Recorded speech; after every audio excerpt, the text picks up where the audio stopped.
them two fingers touching. Yeah. I'm just a real fine shit. All you bitches ugly. Up here talking about some Young Miami song. Bitch, what did y'all expect? And why Carisha music always gonna grow on us? Why her shit never come out grown? The fuck? And it's safe to say that Young Miami doesn't have any real friends around her. If she did, they would let her know that ain't it. Okay, listen, we need to talk about what's going on with Desmond and Christy Scott because this situation is getting a lot of attention. For anyone who isn't fully caught up, Christy and Desmond are well-known social media influencers who built their platform together. They met when they were teenagers, grew up side by side, and eventually got married in 2014. From that point on, they became each other's main support system while building a successful online brand together. That's why people were surprised when Christy filed for divorce on December 30th and listed adultery as the reason. Not long after that, Desmond released a statement saying he made choices he wasn't proud of during their separation. The wording of his statement made it sound like he may have wanted that separation, which caused a lot of people to question what was really going on behind the scenes. Things started getting even more attention when TMZ released a video dated January 11th showing Desmond at a bar with another woman. The two were clearly being affectionate in public, sitting closely together in the corner with the woman on his lap and the interaction drawing plenty of attention. There was no attempt to hide what was happening, and the clip spread quickly online. What really stood out to many people was the timing. The divorce news had only gone public a few days before the video surfaced, which made some feel like Desmond had already mentally moved on. A lot of viewers felt like he wasn't concerned about public perception at all, and that only added to the speculation. Since we here, because I've been seeing all y'all videos. I see all y'all TikToks, I see all y'all tweets, I see all y'all videos. And the thing about it is, what's gagging me the most about this whole thing is it's like y'all just literally, y'all didn't hear the whole song. Y'all literally got me so hyped in a good hype. I'm not mad. I'm literally like laughing with y'all. Like I be keying with y'all. Like one thing about it, I be keying with y'all. But y'all got me so hyped. Like I'm so excited because it's like I'm really coming. I don't give a fuck what y'all talking about. I don't give a fuck about in the comments. I don't give a fuck what y'all talking about on Twitter. I don't give a fuck what y'all talking about on TikTok. I don't give a fuck what y'all talking about. When I drop my tape, y'all be owe me an apology. And that's all I gotta say. Now, everyone is trying to connect the dots. People are asking who this woman is, whether she's connected to the cheating allegation or if she's someone entirely new. Nothing has been confirmed yet, but the curiosity is definitely there. Let me know what you think. Do you believe this is the same person involved in the allegations or just a new situation altogether? Let me know what you think about that in the comments, but let's move on to the next story. A lot of fans are confused right now and asking what exactly is going on with Young Miami. Here's why people are talking. Young Miami recently went live to preview a new single she's planning to release, and a lot of listeners were not feeling the snippet at all. The reactions were immediate, with fans questioning the direction she's taking and what she's really trying to do with her music. Now, to be fair, snippets don't always tell the full story. Sometimes a short preview doesn't capture the whole vibe of a song, so it's only right to give her some room before jumping to conclusions. That said, it does seem like Young Miami is still trying to find her footing as a solo artist. Since the City Girls split paths, she's been navigating her career on her own, and that adjustment hasn't been smooth musically. She does have other business moves and side ventures that are clearly working in her favor, but when it comes to music, she hasn't dropped that one solo hit that really locks her in. Fans were expecting something that hit harder, something that felt more confident, and that's where the disappointment is coming from. I'm telling you. I know good music. I listen to music. All that Young Miami K-rap shit. Listen, I'm telling y'all don't even listen. I'm telling y'all literally just heard, it's tea when you see it's tea when you see the two fingers touches. Don't act like we don't be getting into some tea. Don't act like we don't be clocking shit. Don't act like we ain't thing, yeah. Like, don't play on my top. Like, y'all be like y'all forgot something. Don't play with me. So when we do this, we don't know what that means. So like now it's like when me and Santana was sitting on the couch and we was clocking shit the whole time. Now everybody like, oh, we don't like, come on, stop playing. Stop playing. Let's stop playing with me. Let's stop playing. Now all of a sudden, bitch, what this mean? Some people are saying the industry might not be her strongest lane long term. Not in a disrespectful way, but more like she already had her moment and may only deliver catchy tracks here and there rather than a full solo takeover. Even supporters are split on it, still rooting for her, but unsure if music is where she truly shines. After all the criticism, Young Miami went live again to address the hate directly. She made it clear that once the single officially drops, she believes people are going to switch up and regret what they've been saying. And at this point, the conversation isn't just about one short snippet anymore. It's about the bigger picture and the direction she's trying to take. A lot of fans are realizing they're no longer looking at her through a hype-only lens. When someone has already had success in a group, expectations stay high, maybe even higher than before. In a duo, the energy is shared, weaknesses get balanced out, and the pressure is spread evenly. Going solo changes all of that. Now every move, every lyric, every sound choice lands directly on her shoulders. That's where some listeners feel things are shaky. Not because she lacks confidence or personality, but because her musical identity still feels unclear. One moment she leans tough, the next she switches lanes, and then suddenly the vibe shifts again. For a lot of people, that inconsistency makes it hard to lock in. Social media is full of comments saying it feels like she's still experimenting in public instead of delivering a clear vision.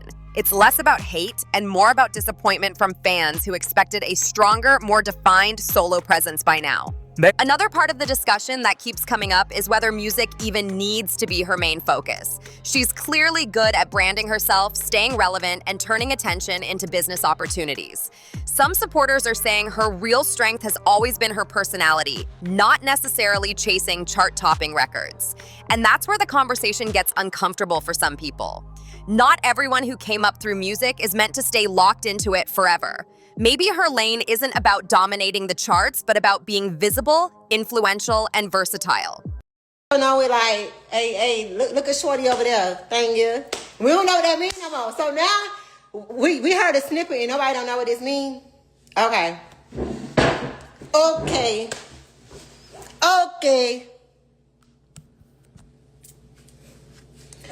In rap, babe. Yes, in rap. What were we talking about? Yes, in rap. You know it's T when you see them two pictures such like I said. Like I'm said. Yes, in rap. I can't wait. Tomorrow, I think I'm gonna just drop the song. Fuck. I'm ready to get in the field. Like y'all playing on my top. Like I don't get y'all mother bops. Like I wasn't on a whole motherfucking one. Like y'all bitches don't be like, come on, stop playing with me. Like let's really stop playing. For real. People point out that when she speaks freely, goes live, or shows her real self online, she seems more natural than when she's trying to fit into what the industry expects a solo artist to sound like. That contrast makes it feel like she's pushing against a system that only rewards one version of success. And when fans sense that struggle, they get more critical, not out of cruelty, but confusion. They don't know what they're being asked to support anymore, and that uncertainty fuels the mixed reactions. Things really shifted when she went live to directly address the backlash. She didn't ignore the criticism or pretend it wasn't happening. Instead, she stood on it and made it clear people were judging too early. Her message was simple: wait for the full release, then talk. That response landed differently depending on who you ask. Some respected her for speaking up and standing her ground. Others felt like she put even more pressure on herself by drawing a line in the sand. Saying people will eat their words raises expectations fast. If the song doesn't hit, the criticism will only get louder. If it does, the narrative flips overnight. Right now, she's standing in a very risky spot where one release could define how this entire solo era is remembered. That's why people are locked in. Everyone wants to see whether this moment marks the end of a chapter or the start of a comeback nobody saw coming. So where does all of this really leave Young Miami right now? She's at a crossroads that a lot of artists hit, but don't always survive the same way. The internet is louder than ever, opinions move faster than music, and patience is at an all-time low. Fans don't just want songs anymore, they want clarity, confidence, and direction. And when they don't feel that instantly, they start writing the story themselves. That's exactly what's happening here. This isn't just about whether the song is good or bad, it's about whether people believe she knows where she's going next. One thing that can't be ignored is that she's always been polarizing. Even during her group days, there were debates about delivery, lyric depth, and performance. The difference now is there's no one beside her to absorb half the criticism. Every comment, every reaction, every meme lands directly on her name. That kind of pressure breaks some artists and sharpens others. Right now, it's unclear which direction this will go, but what's obvious is that the audience is watching closely. waiting to see if she folds or levels up. There's also the reality that the music industry doesn't give grace the same way it used to. Back in the day, artists could experiment quietly, grow over albums, and slowly find their sound. Today, growth happens in real time, under a microscope, with screenshots and clip edits deciding your fate before the full product even drops. A snippet can shape a narrative before the song even hits streaming platforms. That's the environment she's operating in, and it's unforgiving. Some fans understand that, others don't care. They just want results. Like, I really got a vault of shit. Like, I'm telling you, I want to play this freestyle that I did so bad, but I just don't want a whole bunch of snippets just going around. I got Take Me to Chanel, and I got this. I still got For the Booty. I got so much shit. All my shit. Bangers, too. Bangers. Hitting. Popping it. Yeah. Popping it. I got a lot of shit. A lot. Popping it. The bitch is back. Your Miami is back. All that other shit that I was on, that I was doing, I don't give a fuck. Don't like all that other shit I was doing. I ain't even really on that type of time. I'm on back popping it. What's up? Aquarius gang. It's Aquarius season. Y'all gonna be so much proud of me. It's Aquarius season, bitch, and I'm the biggest Aquarius, bitch. I'm the biggest Aquarius. Big Aquarius energy, bitch. The fuck. And as I should, bitch, we ain't even on as I should no more. As I should, now that's some shit y'all can say, girl, shut the What complicates things even more is that she's not starting from zero. She already has a name, visibility, and access. That works in her favor, but it also raises expectations. When people see someone with resources, connections, and a built-in audience, they expect polish and precision. They don't want trial and error. They want a moment. And if that moment doesn't arrive on time, they start questioning whether it ever will. That's the energy surrounding this release, and at the same time, it's important to acknowledge that success doesn't always look the same for everyone. Not every artist is meant to dominate charts for decades. Some are meant to spark moments, shape culture briefly, and then pivot into something else. There's nothing wrong with that, but the industry rarely frames it that way. Everything is sold as longevity or failure, with no in-between. That binary thinking puts artists like her in a tough spot because anything short of a smash gets labeled as a loss. Her decision to go live and confront the criticism head-on changed the temperature of the conversation. Whether people liked it or not, it showed awareness. She knows the chatter is loud. She knows expectations are stacked against her, and instead of ducking, she leaned into it. That move alone tells you she's not ready to quietly fade out. She believes in what she's about to drop, or at least believes enough to stand on it publicly. That kind of confidence can either silence critics or make them sharper. There's no middle ground once you challenge the room. Now the pressure is officially on the music. When the single drops, there will be no more guessing, no more hypotheticals, no more benefit of the doubt. The sound, the lyrics, the vibe, and the replay value will speak for themselves. Fans who were skeptical will either soften or double down. Supporters will either feel validated or disappointed. And the internet will move fast, like it always does. That release won't just be a song, it'll be a statement about whether this solo era has legs. What makes this moment interesting is that the outcome could go either way. If the track connects, even moderately, the narrative flips instantly. People will say the snippet didn't do it justice, critics will backtrack, and suddenly she's finding her stride. If it doesn't, the conversation shifts toward reinvention, pivots, and whether music should even be the main focus anymore. That's the risk of talking big before the drop, but it's also how you force people to pay attention. At the end of the day, this isn't about tearing anyone down.